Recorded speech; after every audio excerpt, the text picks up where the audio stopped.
안녕하세요. 저는 화목한 가정을 꾸리고 사는 40대 평범한 여성입니다.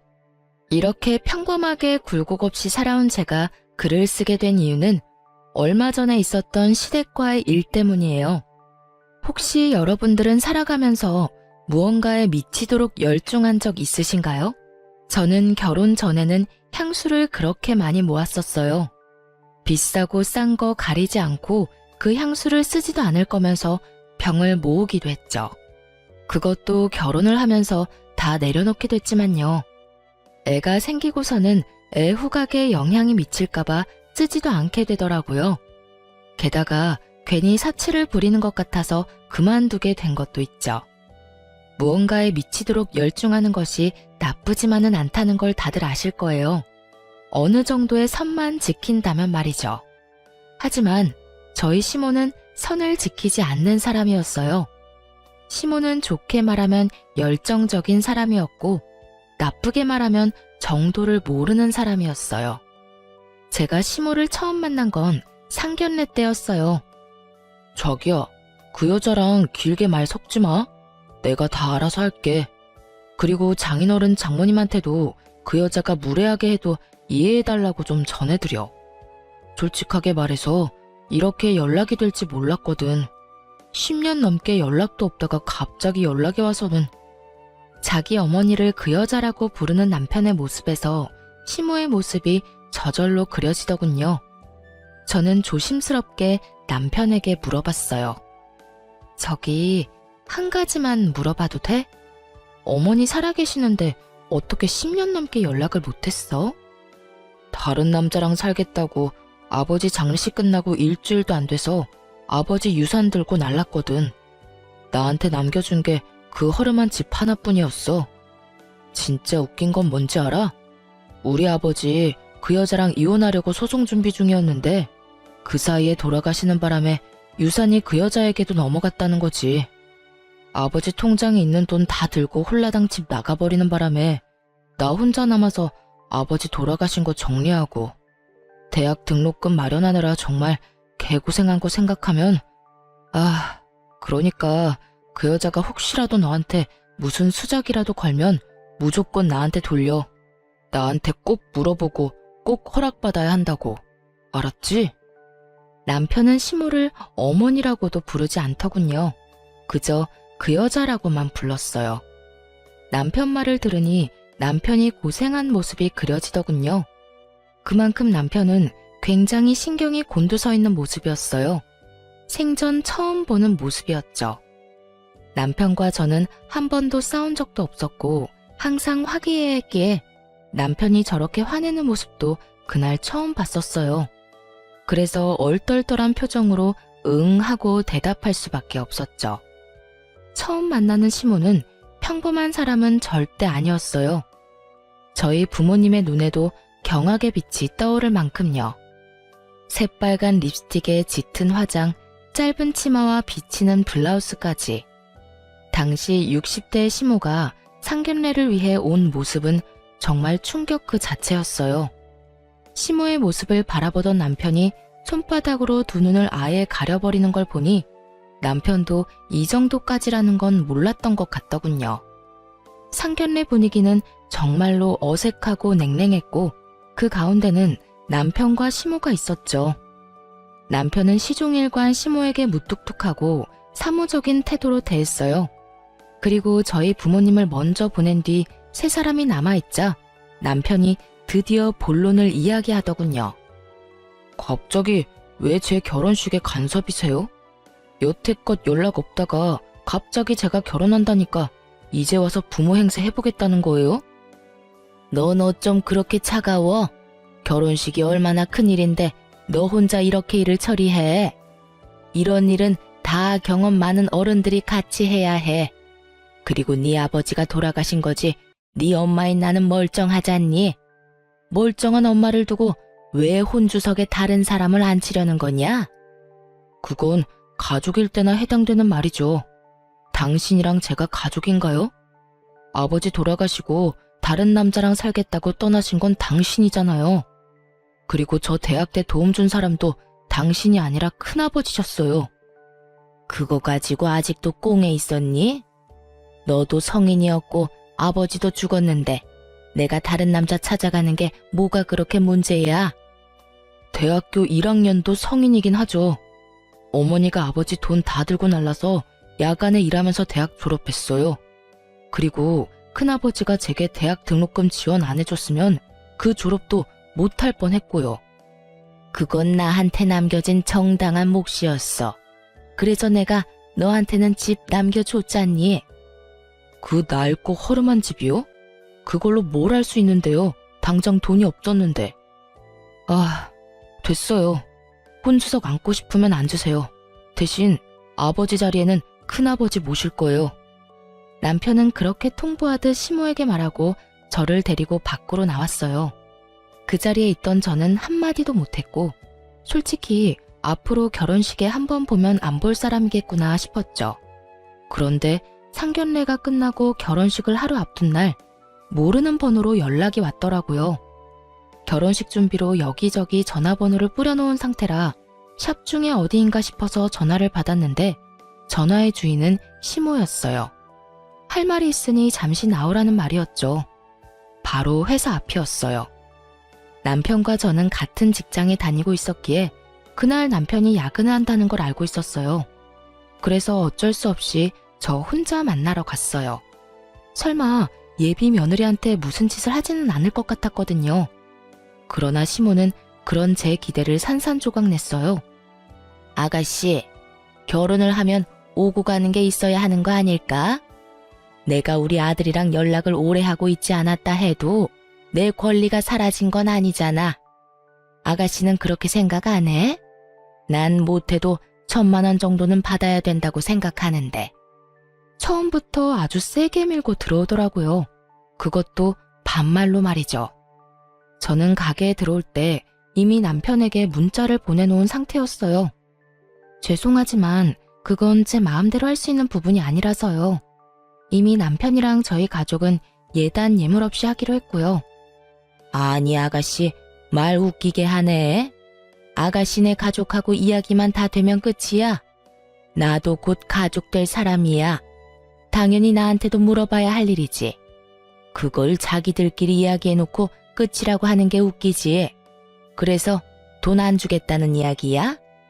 여태껏 자식이 결혼을 하는지 안 하는지도 모르고 연락 한 번 없었다는 시모가 와서 하는 말이 돈을 내놓으라는 말이라니.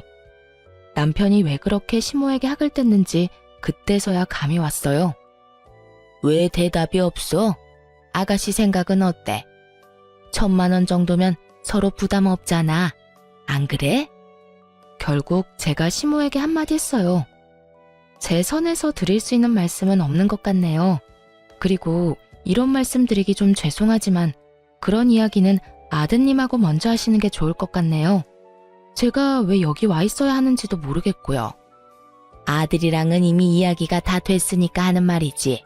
그럼 내가 여기 와서 거짓말하고 아가씨한테 이런 말 한다고 생각하는 거야? 제가 그 사람한테 들은 바가 없어서요. 아, 저기 오네요. 아까 제가 불렀거든요.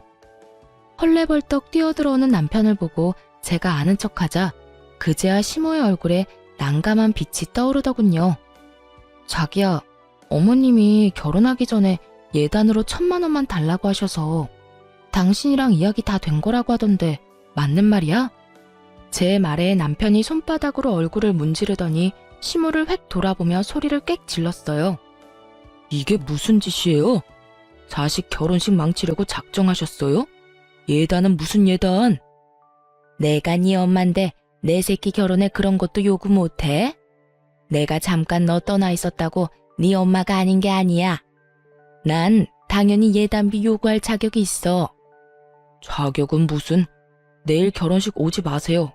혼주석에도 앉지 마시고요. 자식 결혼 망치는 엄마가 무슨 엄마예요. 거기다 10년 동안 찾지도 않다가 이제 와서 이 난리냐고요. 꼴 보기 싫으니 내일 오지 마세요.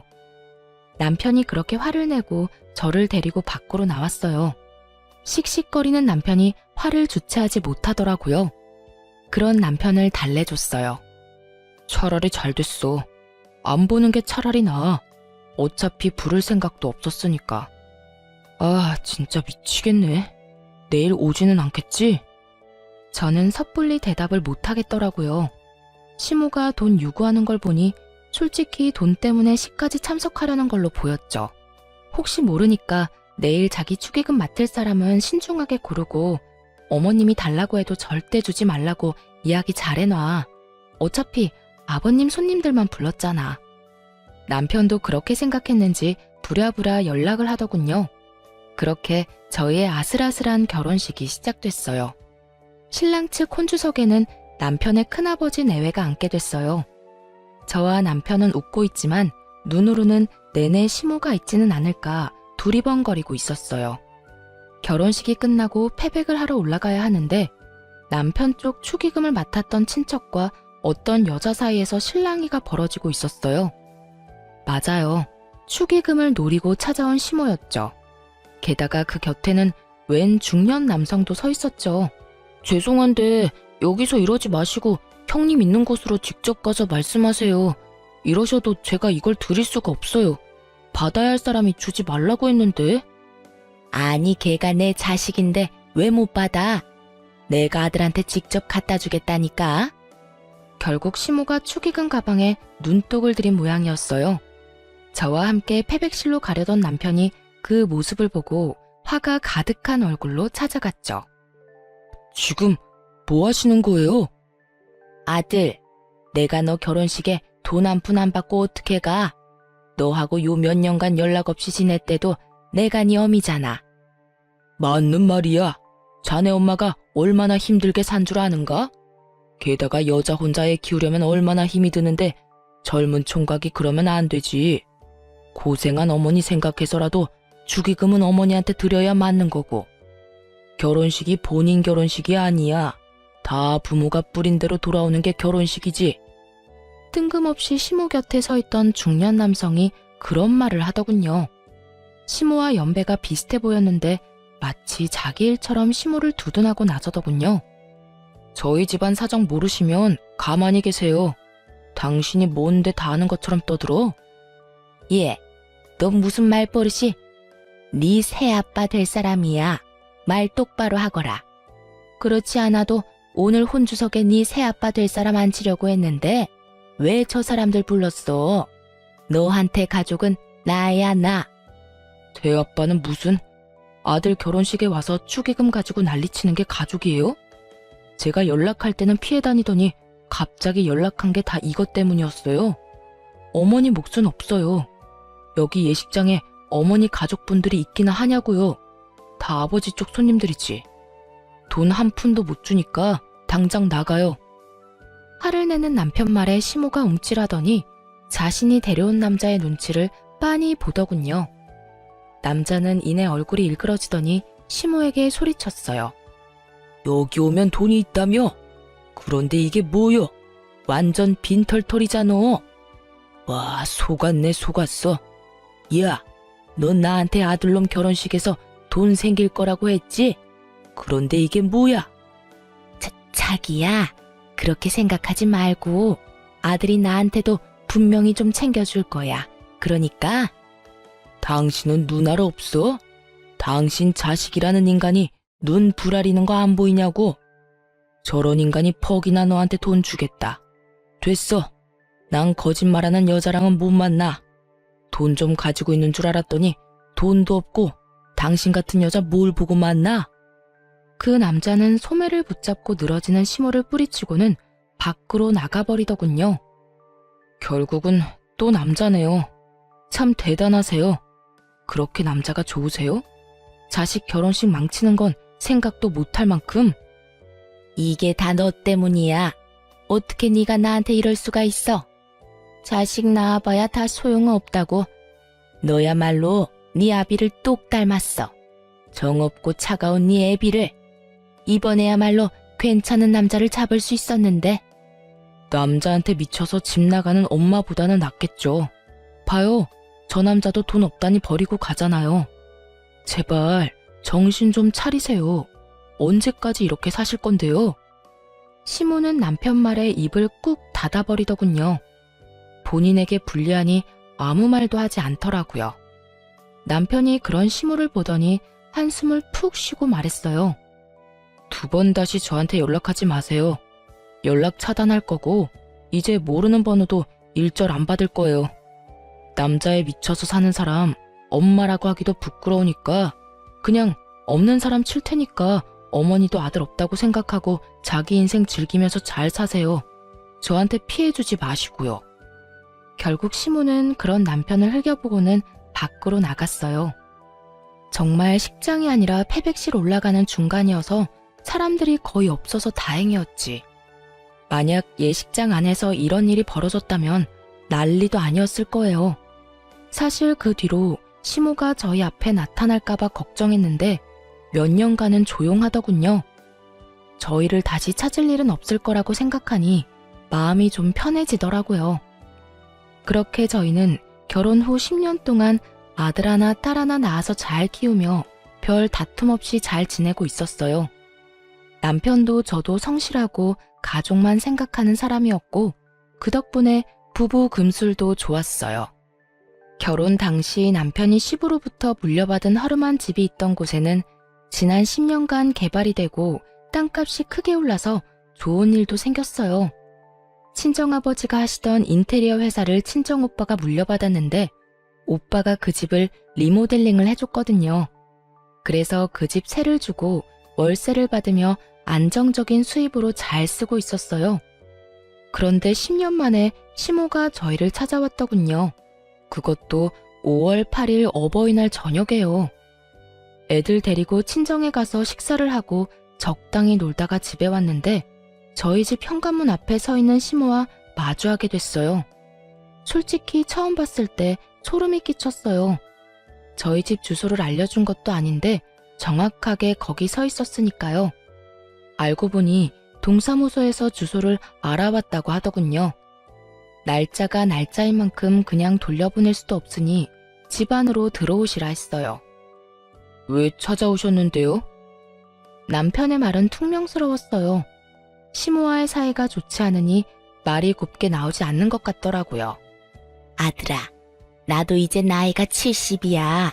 언제까지고 집 없이 떠돌이처럼 지낼 수는 없지 않냐? 제가 언제 집 나가라고 등 떠밀었어요? 어머니가 남자 찾아서 떠났잖아요. 그때는 나도 아직 힘이 넘치고 젊었으니까 그래도 집 놔두고 여기저기 떠돌다 보니 몸도 요즘 안 좋고 힘들구나. 내 자식이 너뿐이니 네가 나를 책임지는 게 맞지 않겠니? 살 날 얼마 남지도 않은 늙은이잖아. 저한테 지금 어머니를 책임지라고요? 남편이 당황한 표정으로 시모에게 되물었어요. 그럼 너 말고 누가 있니? 내 자식이 너뿐인데. 시모는 오히려 차분해 보였어요. 하긴 아무리 남자가 좋아서 자식을 버렸대도 늙어서까지 남자를 쫓아다닐 수는 없는 노릇이잖아요. 다 내려놓고 이번에야말로 괜찮아진 건가 싶었어요. 저는 생각 없어요. 당장 나가세요. 지금 당장 갈 곳이 없으니 너를 찾은 거 아니니? 그러면 한 달만이라도 있게 해줘, 응? 나 살 곳도 없어서 지금 너 찾아온 거야. 그러니까 잠시만이라도 집 구할 때까지만이라도 있게 해다오. 시모의 말에 남편이 한숨을 푹 쉬며 말했어요. 일주일, 딱 일주일만 있다 나가세요. 그 이상은 안 됩니다. 그리고 집 구해서 나가면 제발 저한테 연락하지 마시고요. 어버이날에 집 없이 찾아온 모친을 쫓아내는 것도 남편 마음에 걸렸는지 일주일만 머물도록 해줬죠. 저는 시모가 마음을 고쳐먹었다면 집이라도 얻어들여야 하는 건 아닌가 마음속으로 생각하고 있었는데 그 다음날 그 생각이 쑥 들어가 버릴 일이 생겼어요. 저녁 7시쯤 일을 하고 집에 돌아왔더니 현관에 웬 남자 신발이 있더라고요. 남편 것이 아니라서 손님이 왔나 싶어 들어갔는데 웬 70대 할아버지가 시모와 나란히 앉아 소주를 마시며 TV를 보고 있는 게 아니겠어요? 제가 더 놀란 건 그 남자분이 흰 네이에 파자마 바지를 걸친 아주 편안한 복장이었기 때문이었어요. 저는 깜짝 놀라 시모에게 물었죠. 어머님, 저 왔어요. 그런데 옆에 계신 분은 누구세요? 아, 애미 왔냐? 네 시아버지 되실 분이다. 내가 너희한테 여기서 사는 거 허락 맡으면 같이 살기로 했거든. 시모의 그 말에 제가 기가 막혀서 말이 다 안 나오더라고요. 혼자 오시는 거니까 여기서 묵으라고 한 거였고 일주일만 있다가 가시기로 했으면서 말로는 우리 집에서 계속 사는 것처럼 말하더라고요. 어머님, 혹시나 해서 물어보는데 애기 아빠도 그분이랑 같이 사는 거 알고 있는 거 맞나요? 내가 차차 말할 생각이었어. 어차피 너희는 낮에 다 일하러 가잖니. 그리고 너희 들어올 때쯤에는 우리는 자고 있으니까 그게 힘든 일도 아니지 않니? 그냥 삼시세끼 밥만 먹도록 네가 해주면 되지. 안 그러니? 하고 싶은 말은 수백 가지였지만 꾹 참았어요. 남편이 오면 해결되리라 생각했거든요. 그리고 역시나 집에 돌아온 남편이 낯선 노인의 정체를 알고는 결국 터져버렸어요. 어머니, 이게 지금 뭐 하는 짓입니까? 그럼 어떡하니? 넌 결혼할 사람을 그냥 내쫓으라는 말이니? 정 같이 살고 싶으면 저 사람 자식들하고 살면 되잖아요. 왜 저예요? 저 사람 자식 없어. 나한테도 자식은 너 하나뿐이고. 예, 여태까지 나한테 불효했으면 이제는 효자 노릇 좀 할 때도 되지 않았니? 엄마가 데려오는 사람들 다 싫다고 하면 나더러 어쩌라는 말이야. 남자 만나고 싶으시면 혼자서 만나세요. 저한테 들이대지 마시고. 당장 나가세요. 일주일은 무슨, 지금 당장 나가시라고요. 어허, 자식이 돼서 부모에게 그리 큰 소리를 치면 되는가? 아무리 자네 마음에 안 들어도 부모 자식이야. 전류는 못 끊어. 자식이 부모를 부양하는 것은 당연한 일이고, 아들이 돼가지고 부모를 내쫓으려고 하는 거 보니 인성이 아주 못됐구만. 부양받고 싶으면 자식 키울 때 사랑으로 키웠어야죠. 그 사랑 남자들한테 다 퍼주고 자식한테 밥 한 끼 제대로 주지도 않고 집 나가서 돌아다닐 때는 이런 취급 받을 거라는 생각은 못했습니까? 당장 나가세요. 양심이라는 게 있으면 여기 와서 이러시면 안 되잖아요. 결국 노발대발하는 남편으로 인해 시모가 도망치듯 나가버렸어요. 눈앞에 안 보이니 속은 시원했는데 문제는 시모와 그 남친이 나가면서 커다란 폭탄을 하나 터뜨려 놓고 나갔더라고요. 남편이 시부에게 물려받았던 그 오래된 집 말이죠. 그걸 저희 오빠가 리모델링해서 세놓고 있었거든요. 그런데 그 세입자가 저한테 연락이 왔더라고요. 어머, 웬일로 전화하셨어요? 아니, 아침부터 어이가 없어서 전화했어요. 웬 늙은 남자가 와서는 자기 와이프 집이라면서 월세를 자기한테 달라고 엄청 우기더라고요. 가족관계 증명서에 주민등록증까지 가져와서는 진짜라고 우겨대는데 제가 집주인이랑 같이 오라고 했더니 난리를 피우면서 돈부터 내놓으라고 소리를 지르는데 안 주면 집 안으로 들어올 것처럼 행패를 부려서 일단 한 달치 월세는 줬는데 이게 다 무슨 일이에요? 그 사람들 뭐 하는 사람들이에요? 전화를 듣고 경악을 금치 못했어요. 옛 시부집에 대해 관심이 많은 건 알았지만 그곳에 살고 있는 세입자를 협박해서 월세를 뜯어내려고 했을 줄이야. 게다가 그 모든 일을 시모가 직접 한 것도 아니라 시모의 남친이 했다는 말에 더 믿을 수가 없었죠. 상상 이상의 민폐와 행패에 저는 남편에게 당장 연락했죠. 제가 알아서 할 수 있는 선이 아니었으니까요. 그렇지만 남편만 내내 이렇게 시모에게 시달리고 있다고 생각하니 슬슬 저도 열이 받더군요. 남편이 결국 세입자에 가서 사실 여부를 확인하고 시모에게 전화해 만나자고 했어요. 집을 나갔던 시모는 남편의 잠깐 보자는 말을 다시 집에서 모시겠다는 말로 들은 건지 아주 당당하고 속 편한 얼굴로 왔더군요. 그리고 시모의 남자친구도 같이 왔고요. 남편은 딱 한마디 했어요. 월세 내놓으세요. 남편 말에 시모도 시모 남친도 아무 말 안 하고 모르쇠로 일관하더군요. 열이 받은 남편이 시모에게 한마디 더 던졌어요. 어머니의 몇 번째 남자인지는 모르겠는데 저 남자가 돌아가신 아버지 집에서 나오는 월세가 갖고 싶대요? 지금 어머니랑 저 남자가 무슨 짓 하신 건지는 알아요? 사기친 거예요, 사기. 그리고 저희 세입자 협박하신 거고요. 아, 이번 한 번만입니다. 이번 일 없던 걸로 해줄게요. 그리고 저도 월세는 받은 걸로 칠 테니까 저 남자랑 헤어지세요. 딱 그거 하나면 월세 가져가신 걸로 뭐라 하진 않을게요. 최대한 양보할 만큼 양보한 남편이 시모에게 타협안을 던졌지만 돌아온 시모의 대답은 기대하던 것과는 전혀 달랐어요. 너 어떻게 그런 말 할 수가 있어? 내가 못 바랄 걸 바랬니? 이 집도 원래라면 나한테도 권한이 있는 집인데. 그리고 이 사람 네 아버지 될 사람이라고 몇 번을 말해? 제 아버지가 될 사람이 아니라 어머니 남편이 될 사람이겠죠. 저한테는 아버지 한 분뿐이세요. 도대체가 저 남자랑 헤어지는 게 그렇게 싫으세요? 어머니한테 나쁜 일만 시키고 있는 사람인데 뭐가 그렇게 좋으신데요? 어차피 저 찾아오신 거 이제 연로하시니까 기댈 곳이 있어서 찾아온 것 같은데 하나만 약속하면 어머니 원하는 대로 제가 부양하면서 살 수 있어요. 저 사람하고 헤어지고 2번 다시 남자 안 만나는 거면 제가 어머니 받아들일 수 있다니까요. 쉽잖아요. 그러니까 선택하세요. 만약 앞으로도 지금처럼 이상한 남자 만나서 제 재산이며 뭐며 다 빼돌리거나 장난질 칠 거면 제가 세상 사람들한테 모든 욕을 다 들어도 어머니 부양할 생각 없으니까 잘 생각하세요.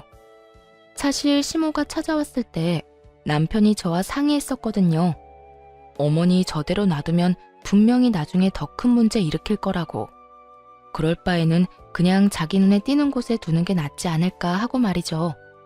남편은 그래도 시모에 대한 미운정이 남아 있더라고요. 저는 여태껏 일어난 일들이 남자 문제 때문인 것 같으니 남자를 만나지 않는다는 조건으로 모시는 건 괜찮을 것 같다고 이야기했고요. 그랬기에 남편이 부양에 대한 이야기를 꺼낸 거였어요. 그런데 남편의 그 말에 시모가 얼굴을 찡그리더라고요. 저는 솔직히 시모가 남편 말을 따를 거라고 생각했거든요. 이제 연세도 지긋하시니 남편이 얻어주는 집에서 여생을 여가 생활하며 보내는 것도 좋잖아요. 그런데 시모는 그런 생활을 바라지 않더라고요. 게다가 그 남자가 시모 옆구리를 툭툭 찌르며 귓속말로 뭐라고 하는 것 같더니 시모가 남편에게 그러더군요. 착각하지 마. 내가 너한테 연락한 것도 이 사람이 필요하다고 해서 연락한 거지. 너한테 기대려고 연락한 거 아니니까. 뭐가 좋다고 내가 너한테 굽실거려야 해? 내 인생 내가 살겠다는데. 넌 언제나 내 앞길을 막기만 하는데 뭐가 좋아서 너랑 같이 살아? 결국 아들 가슴에 대못을 다시 박아넣은 시모는 그런 남편의 얼굴을 힐끗 보고는 그 남자와 짐을 챙기더군요. 아들 없이는 살아도 남자 없이는 못 사는지 시모는 그대로 그 남자와 사라졌어요. 저는 너무 당황스러웠는데 남편 표정은 그럴 줄 알았다는 표정이더라고요. 어린 시절부터 몇 번이나 봐온 장면이라고 했죠. 그 이야기를 듣는 제가 더 민망할 정도였죠. 그리고 시모가 마지막에 했던 다음에 다시 연락하자는 말은 시모의 소송 예고 전화가 되어 돌아왔어요. 시부가 남편에게 남겨준 집에 대해 자기 지분을 주장하겠다며 남편에게 전화를 걸었더군요. 가족끼리 소송이라니. 정말 갈 때까지 간 것 같은 시모 모습에 남편도 더 이상 참지 못하더라고요. 그리고 저 또한 마찬가지였죠. 사실 남편이 가진 그 시부 집은 시부가 살아계실 때 이미 남편에게 증여가 됐고 그 뒤에 리모델링 할 때 비용을 저와 친정에서 지불하는 대신 공동 명의로 하기로 했었거든요. 그러니 그 집의 명의는 현재 부부 2사람의 것이란 말이죠. 시모가 주장하고 싶었던 것은 그 집에 대한 유류분 반환 청구였던 것 같은데 이것마저도 인터넷으로 시모와 시모의 남자가 대충 알아본 걸로 소송을 걸려고 저희한테 반협박식으로 찔러본 거더라고요. 우리가 놀라서 뭔가를 해주면 좋고 안 해주더라도 소송에서 자신들이 이길 거라고 철석같이 믿었던 것 같아요. 그런데 변호사를 직접 찾아가 본 적이 없었는지 그게 성립 자체가 안 되는 줄은 모르고 있더라고요. 시모가 시부 현금 재산을 다 가져갔잖아요. 당시 시골이나 다름없던 허름한 집의 공시지가는 그 현금의 반의 반도 안 됐고요. 시모가 가져간 돈에는 시부의 사망보험금의 예금과 적금이 모조리 다 들어가 있어서 자그마치 2억이 넘었거든요. 시모가 가져간 돈이 법적으로 따졌을 때 원래 시모가 유산으로 가져야 했던 돈보다 많았기에 소송 자체가 해당이 안 되는 거였어요. 게다가 문제의 시부집은 시부 사망 전에 이미 남편에게 증여가 되어 있었고요. 내내 밖으로 남자나 만나고 돌아다니던 시모가 그걸 알 리가 없었죠. 그리고 남편은 시모의 남자를 사기죄로 경찰에 신고했어요. 세입자한테 한 달치 월세를 협박해서 받아먹었으니까요. 결국 시모의 남자친구가 경찰 조사를 받게 됐죠. 본인들의 소송은 아예 성립이 안 되는 걸 알게 된 데다가 시모의 남자가 경찰 조사를 받는 일이 생기니 전화통이 불나게 울리더군요. 전화를 받지 않으니 집으로 찾아오더라고요. 그때 남편이 없었는데 결국 시모의 분노를 제가 다 받게 됐죠. 야, 네가 우리 아들 네 입맛대로 만드는 거지? 애가 착해서 나한테 싫다는 소리 한 번을 안 했는데 너랑 결혼한다고 했을 때부터 나를 업신여기고 내 말에 톡까지 달고 말도 아니야. 네가 그랬지? 너 때문에 내가 지금 어떤 꼴인지 알아? 그때 결혼식 때 만나던 남자도 축의금 좀 나눠줬으면 헤어질 일도 없었어. 이번에도 마찬가지야.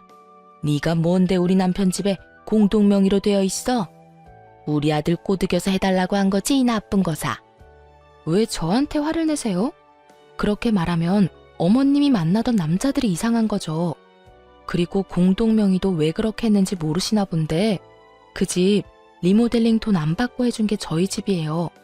월세 받을 목적으로 그렇게 했고 대신 공동명의 해달라고 한 거고요. 그 월세 가지고 싶으시면 리모델링에 든 비용 지금 주실래요? 아니면 그 집 돈 주고 사서 월세 가져가시면 되죠. 그리고 아버님 돌아가시면서 집에 있는 돈 다 가져가는 바람에 남편이 큰아버지 댁에 신세를 많이 졌다는데 아들한테 남겨주신 것도 없으면서 그것마저 그렇게 빼앗아 가고 싶으세요? 네가 뭔데 나한테 그딴 말 짓거려? 네가 뭘 안다고? 가만 보니 집안에 여자가 잘못 들어와서 이 사단이 난 거야. 네가 우리 아들을 이리저리 조종하고 있는 게 틀림없어. 네가 우리 아들이랑 헤어지면 아들도 나를 다시 받아주겠지. 참 당황스러운 논리를 펼치는데 답이 없더라고요. 그냥 이렇게 말다툼하는 것도 다 소용없다는 생각이 들었어요. 그리고 그때 남편이 집에 들어왔어요. 예, 너 결혼 잘못한 것 같다. 너 나한테 그렇게 못되게 군 거 다 전현 때문이지? 당장 헤어져라. 어디 가운데서 모자 관계를 이간질시키고 있어?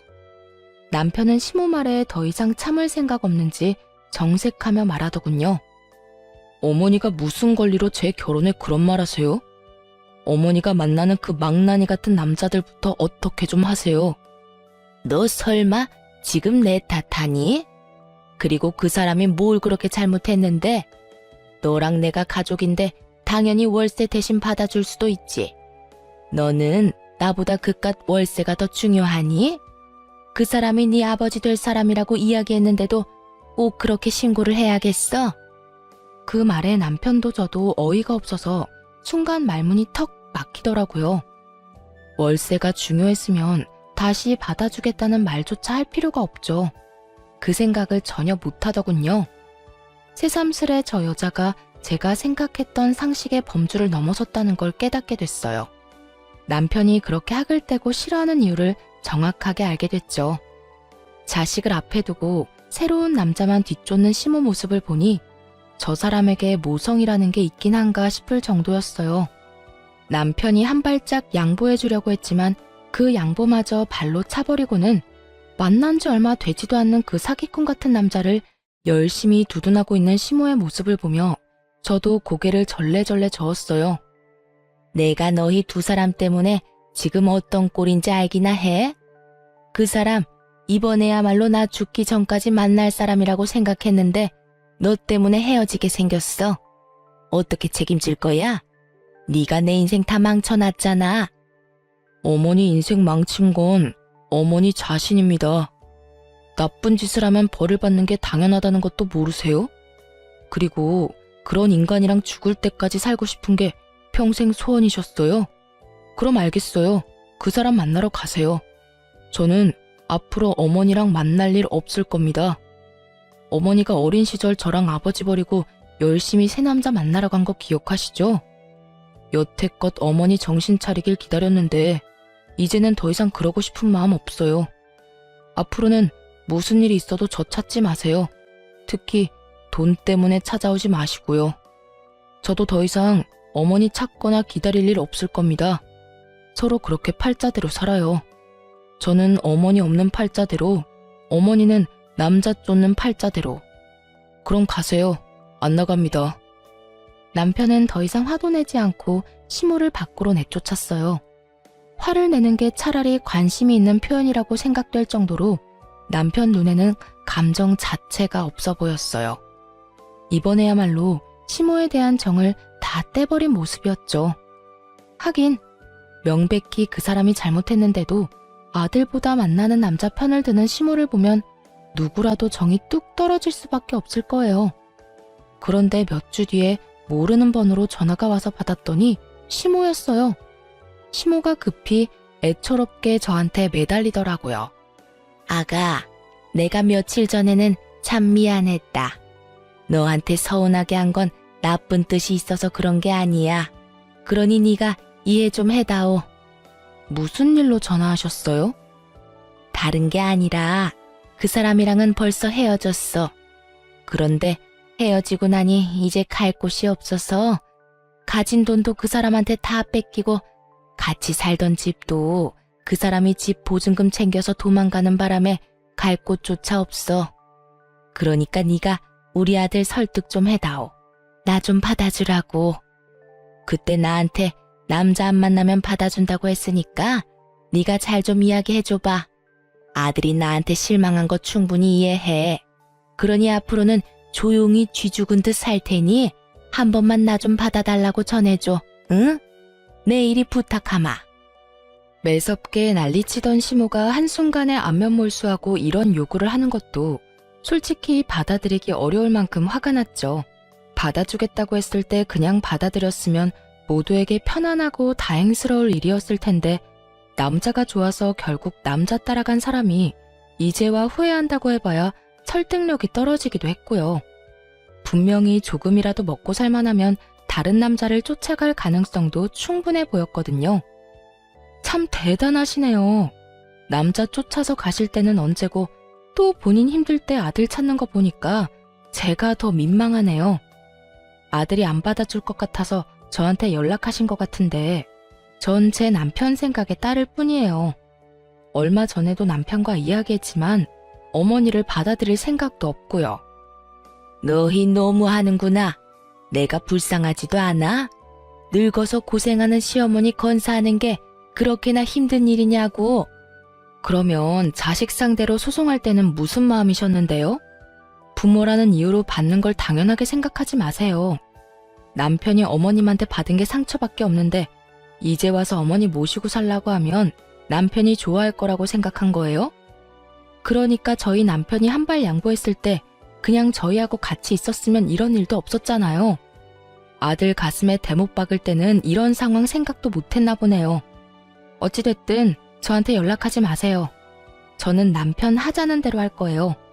이제 제발 생각 좀 하시면서 사세요. 그렇게 대화를 끝냈는데 그날 저녁 바로 시모가 남편에게 연락을 해왔더라고요. 급하기는 급했나 봐요. 이야기를 들어보니 아예 수중에 돈이 하나도 없는 모양이더라고요. 그러니 부랴부랴 저희 남편에게 와서 매달리더라고요. 아들아, 제발 한 번만 봐주렴. 이 엄마가 이제라도 너랑 돈독하게 화목하게 살고 싶어서 그래. 내가 정말로 잘못했다. 그 사람이 그렇게 나쁜 사람인지 몰랐어. 앞으로는 그런 사람 만날 일 없을 거야. 마음씨 좋은 사람만 만날 테니 제발 나 한 번만 용서하고 너희 집에서 지낼 수 있게 해다오. 함께 지내는 게 싫으면 보증금만이라도 좀 빌려줘. 응? 남자를 만나지 않겠다는 말은 끝까지 안 하더라고요. 다음부터는 마음씨 좋은 사람을 만나겠다는 말에 남편은 더 허탈했던 것 같아요. 연락하지 말라고 했죠. 남자 찾아다닐 생각하지 마시고 그 힘으로 먹고 살 궁리하시면 어떻게든 사실 수 있을 거예요. 아버지하고 같이 살 때도 남자 때문에 몇 번이고 말썽 부렸으면 됐잖아요. 그거 이번에는 자식한테까지 말썽 부리고 싶으세요? 2번 다시 어머니 그 말에 안 속을 거예요. 제가 보고 싶을 리가 없죠. 어쩐지 이상하다 싶었네요. 한 번도 연락 없던 어머니가 2번씩이나 연락하다니. 그것도 모르고 착각할 뻔했어요. 이제야 어머니가 제정신이 들었다고 말이죠. 먼저 연락한 그 2번 다 사귀던 남자들한테 돈 주려고 그런 거라는 걸 알고 나니 이제 저도 미련 같은 건 없어졌어요. 그리고 저는 다른 것보다 우리 애들이 어머니 보고 나쁜 거 배울까봐 걱정이에요. 다 늙어서까지 남자 뒤만 쫓아다니면서 자식 내팽개친 할머니, 교육적으로 너무 나쁘다고 생각하거든요. 그러니까 제발 저한테 다시는 연락하지 마세요. 애들 보기 부끄러우니까. 내가 부끄럽다고? 너 정말 그렇게 생각하는 거니? 내가 우리 손주들 보기 부끄럽다고 생각하는 거야? 난 그냥 내 인생 내가 산 것뿐이야. 네가 뭔데 나를 부끄럽다고 말하는 거야? 그러니까 본인 인생 사시고 싶으면 그냥 연락 안 하고 끝까지 남처럼 살았으면 됐잖아요. 왜 저한테 연락해서 이런 짓을 저지르냐고요? 대체 왜? 여태껏 어머니가 만나온 남자가 몇 명이나 되는지 아세요? 제가 알고 있는 것만 해도 5명이 넘어요. 그런데 그 사람들 중에 사고 안 친 사람이 있긴 해요. 적어도 2사람은 저한테서 돈까지 뜯어가려고 한 사람들이죠. 그런 사람들 때문에 저를 버리고 가는 어머니를 보면서 제가 무슨 생각을 했는지 궁금하지도 않으셨죠? 부끄럽고 화나고 상처받았어요. 부모라는 게 저런 인간이라면 부모를 버리고 싶을 정도로. 전 어머니가 우리 애들하고 가까이 할까봐 두려워요. 우리 애들한테 이상한 생각이라도 심어줄까봐. 어떻게 사시든 상관없으니까 제발 저한테, 제 가족한테 피해는 주지 마시라고요. 손주 이야기에 결국 시모가 완전히 넋을 잃더라고요. 아들에게 부모가 부끄럽다는 말을 듣고도 제정신일 부모가 있을 리 없죠.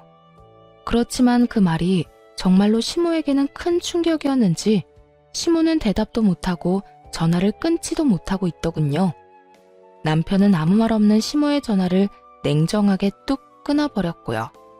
그 뒤 시모에게 연락이 온 적은 단 한 번도 없었어요. 다만 몇 달 뒤 동사무소인가 어디선가 연락이 한 번 왔더라고요. 시모가 정말로 상황이 나빴는지 이번에는 남자를 만날 수 없었는지 잘 모르겠지만 기초생활수급을 신청했더라고요. 그걸 신청하니 당연히 하나뿐인 자식인 남편에게 부양 의무자 조사차 연락이 온 거였죠. 그때 남편 반응도 엄청 예민했어요. 왜 자기가 그 사람을 부양해야 하냐고 소리를 지르며 흥분하는 바람에 한바탕 집이 또 난리가 난 적이 있었어요. 전화를 받아보니 남편이 시모를 부양한 적이 있거나 돈을 줬다거나 교류가 빈번했다면 기초생활수급 자격이 안 된다고 하더라고요. 그 말을 들어보니 시모도 더 이상 아들이 자신을 부양하지 않을 거라는 생각으로 기초생활수급 신청을 한 것으로 보였죠. 결국 우리가 부양을 기피하는 이유를 증거까지 수집해서 부양 기피 사유서까지 써야 했어요. 천륜을 끊을 수 없다고 하지만 이 정도로 남편의 마음에 두고두고 상처를 낸 시모를 보니 남편이 시모를 끊어내는 것도 당연하구나 싶었어요. 솔직히 남편이 마음이 약해져서 시모를 받아들일지도 모른다는 생각을 하고 있었는데 남편의 마음이 워낙 확고하더라고요. 돈이 아까워서가 아니라 시모와 연결되어 있다는 것 자체가 남편에게는 굉장한 거부감으로 다가오는 것 같이 느껴졌죠. 그 뒤로 시모와 연락이 된 적은 없었지만 시모의 이웃에 사는 분이 어머니 근황이라며 남편에게 연락을 한 적이 있었어요. 할머니가 말을 좀 전해달라고 해서 연락드렸어요. 많이 후회하고 있고 지난 일 반성하고 있다고 한 번만 용서해달라고 전해달라고 하셔요.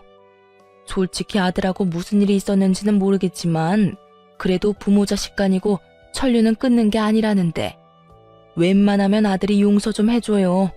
다 지나간 옛일이고 이렇게 용서를 구하는데 어머니가 용서를 구한다고 해서 제가 왜 받아줘야 하는데요? 무슨 생각으로 저한테 연락하려고 한 건지는 모르겠지만 그 사람한테 꼭 전해주세요. 남자 때문에 자식 버리고 떠났으면서 남자 때문에 자식 등쳐먹으려고 마음에도 없는데 연락한 어머니 용서할 생각 없다고요. 그러니까 다른 사람 입 빌려서 연락해도 절대로 용서 안 할 거니까 2번 다시 연락하지 마시라고 전해주세요.